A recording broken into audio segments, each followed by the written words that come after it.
ओम नमः शिवाय।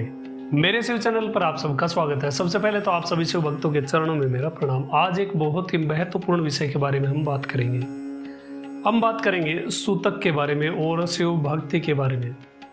अब किसी के घर में, किसी की रिश्तेदारी में या वंश में 7 पीढ़ी के अंतर्गत कोई बच्चे का जन्म हो जाता है या कुछ देवलोक गमन हो जाता है, तो क्या एक शिव भक्त, खास करके मुझ जैसा जो बिना शिवलिंग की पूजा के नहीं रह सकता, ऐसे व्यक्ति के लिए क्या उपाय है?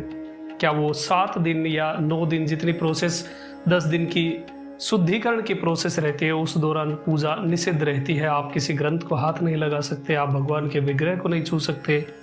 ये सब नियम रहते हैं सूतक के दौरान। अब यदि कोई ऐसा शिव भक्त है जो बिना शिव पूजा के तड़प जाता है, उसके लिए क्या उपाय है? क्या एक शिव भक्त पर भी ये सूतक के नियम लागू होते हैं?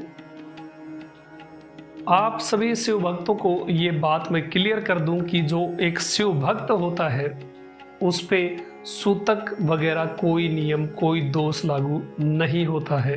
वो स्वतंत्र है भगवान शिव की पूजा करने को, शिवलिंग की पूजा करने को। इसका प्रमाण क्या है? इसका प्रमाण है श्री शिव महापुराण की विद्वेश्वर संहिता में बंधन और मुक्ति नामक एक अध्याय है। उसमें वर्णित है ये चीज, और ये जो श्लोक है वो इस प्रकार: शिव वृत्तेक निष्ठस्य न शौचम न च सूतकम ललाटाग्रे सितम भस्म तिलकम धारियन मृदा।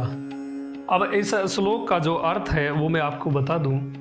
एकमात्र शिव को ही परम श्रेष्ठ जो मानता है, जो केवल भगवान शिव को ही श्रेष्ठ परम मानता है, शिव व्रत में एकमात्र शिव में ही निष्ठा रखने वाले जो शिव भक्त है, शिव व्रत में एकमात्र शिव में ही निष्ठा रखने वाले को न तो अशौच का दोष लगता है और ना ही सूतक का लगता है।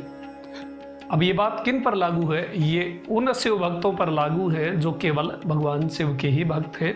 हालांकि सबको प्रणाम करते हैं, सबकी नॉर्मल पूजा करते हैं, लेकिन अपना आराध्य, अपना इष्ट, अपना प्राण धन, ये जो शिव को मानता है, ये बात केवल उन्हीं पर लागू है। ऐसा नहीं है जो ठाकुर जी के या नारायण के भक्त है वो शिवलिंग पर भी जल चढ़ा देते हैं, तो वो शिव भक्तों की उस श्रेणी में नहीं आते हैं कि वो सूतक से बच सके।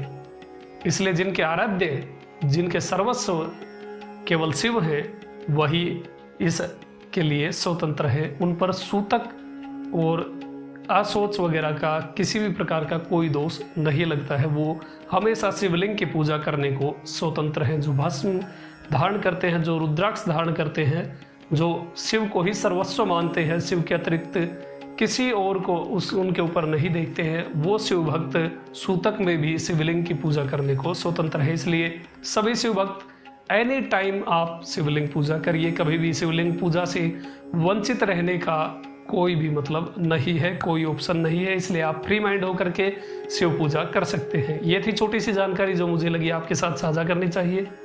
वीडियो कैसी लगी आप कमेंट में अवश्य बताएं। आपका दिन शुभ हो। ओम नमः शिवाय।